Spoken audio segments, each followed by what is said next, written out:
front of me I have some Game Boy Advance dev stuff for homebrew, and I got some Nintendo DS stuff, but today I want to focus mainly on Game Boy Advance. I have two main types of flash cards here, okay? I have a standard Game Boy Advance flash card. This is a Flash 2 Advance 256 megabit cartridge. Over here is the M3 Lite.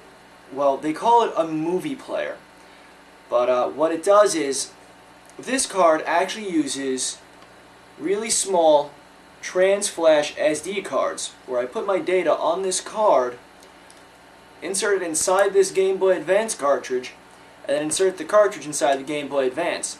There's no need to buy a cartridge like this and then use your Game Boy Advance in multi-boot mode with a special link cable to send the code to the cartridge, or buying a cartridge with a USB programmer. Now, the advantage of this is you can actually have a lot more storage capacity. This has 32 megabytes, this has 1 gigabyte right now. Now, there are other brands of these loader cards. There's the S3 movie player, I believe it's called, with the Crystal engine.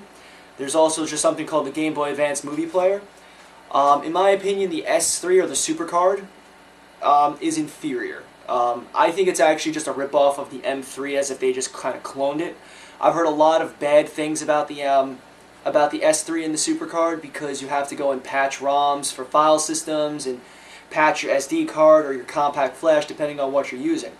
In my opinion, the M3 has to be the greatest all-in-one solution. Out of the box, this thing actually has a bootloader, which allows me to play movies, music, read text files, read ebooks, check out pictures. They got a whole bunch of stuff. But let's go to the Game Boy side. Oh, real quick. The M3 also comes with the, because it's the M3 Lite, this is the actual cartridge. You can pull the circuit board out of this one and put it in here and fit it inside your DS Lite. And with a Pass-Me card, you can now boot code off your Game Boy Advance, your Advance cartridge, or the M3 Lite, or the M3 adapter that's designed for the Advance, in your Nintendo DS. So what I'm going to do is, I'm going to go and load up the Game Boy Advance SP, and I'll show you a couple of nifty little things for Game Boy Advance Homebrew. Alright, standard Game Boy Advance, booting up. The card is actually going to say not licensed by Nintendo for legal reasons, but whatever. And here's the GBA movie player, the M3 movie player. The main on-screen selections you can have are games, movies, music, ebooks, pictures. I'm not going to get into the file formats of what the movie can play or the audio. You can go to their website and figure it all out. You're going to have to use a type of file converter. Well, let's just pretend that you don't have a fancy schmancy M3 movie player. Let's just pretend you have just a general flash card, and you want some kind of application to use as some kind of multi-boot menu system. And for that, we have Pogo Shell. Pogo Shell is really great because you can actually go and navigate the file system of the card as if it was like a standard file system. We can go through the ROM, the SRAM, or we can go through the what they call the CRAM ROM FS. If you go to the ROM, you can go, they have plugins and stuff that are really great, you know, the NES emulation, Super Nintendo, Genesis, Atari, 2600, you know, really great stuff. They also have movie player plugins, they've also got textbook reader plugins. So through this shell you can do pretty much every single thing that the M3 card can do. It's just, you're limited to whatever space your card already has.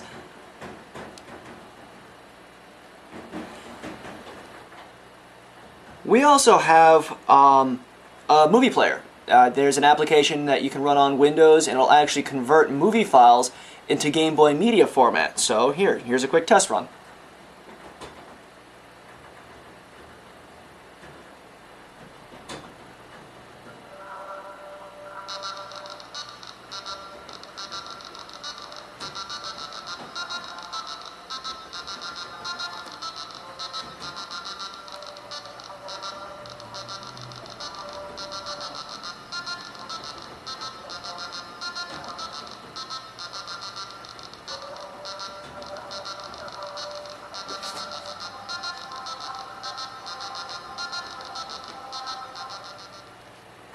Of course, it doesn't have the best resolution, and it's, you know, the bit rate's kind of low and the screen's kind of small, but you know, if you want to put a couple of music videos on your Game Boy Advance, or you know, you got a couple of really quick, cute clips you want to go and show your friends off YouTube or whatever.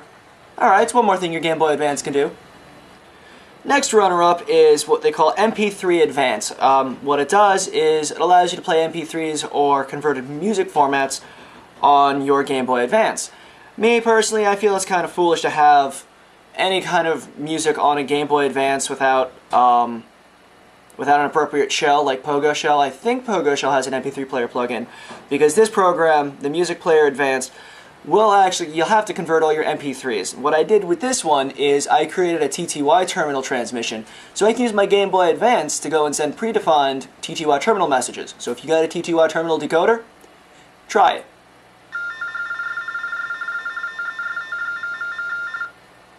Yeah, I'll give it to you one more time, see if you can actually decode it.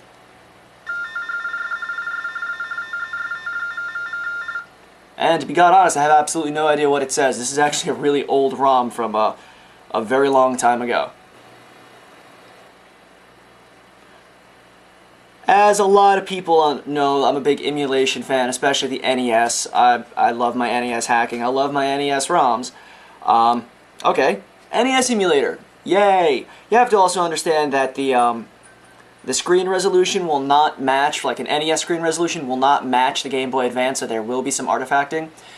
But they've actually compensated. All I can say is check out the NES emulator for Game Boy Advance and check out the features. It's called Pocket NES. I'll put some links into the show notes, but hey, it's NES in your pocket. Of course, classic disclaimer, you know, running ROMs is illegal, it could be, blah blah blah, I don't care.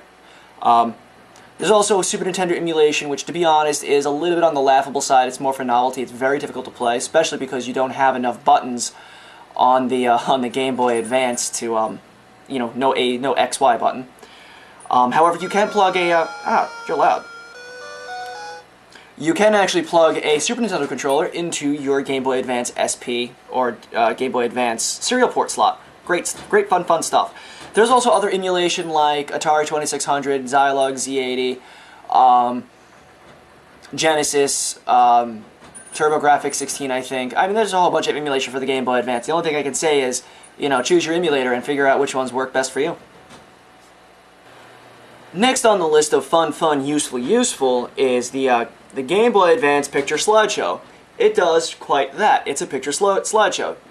Use some software, a PC side, and you make a Game Boy Advance ROM file of pictures. When I was in college, I was actually able to use this to put a whole bunch of you know, crib sheets and I guess you call them cheat sheets with formulas and just references like, you know, Ohm's law, Faraday's law, Kirchhoff's law, Boolean algebra, a whole bunch of great stuff on the on my Game Boy Advance. And then if I needed some kind of data sheet or some kind of information, I can pull it up right there on my Game Boy Advance. In fact, my teacher made a snide comment about playing games in class, and when I showed him that I was actually using my Game Boy to pull up data sheets on microcontrollers and components that we're using, and I actually scanned some of my textbooks and put them on my Game Boy Advance, he promptly shut the fuck up.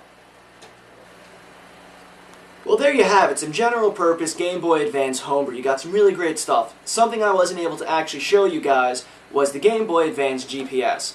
The Game Boy Advance has a serial port on the back, and what a very talented individual is able to do is, using just standard household components, wire a serial GPS receiver into the Game Boy Advance.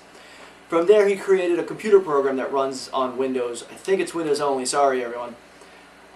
Where it uses Google Maps and input from you to create a ROM file, a Game Boy Advance ROM file, where it'll take the signal off the GPS through the serial port and display on a map on the Game Boy Advance screen where you are. It'll also give you your latitude, your longitude, your heading, all that stuff, waypoints.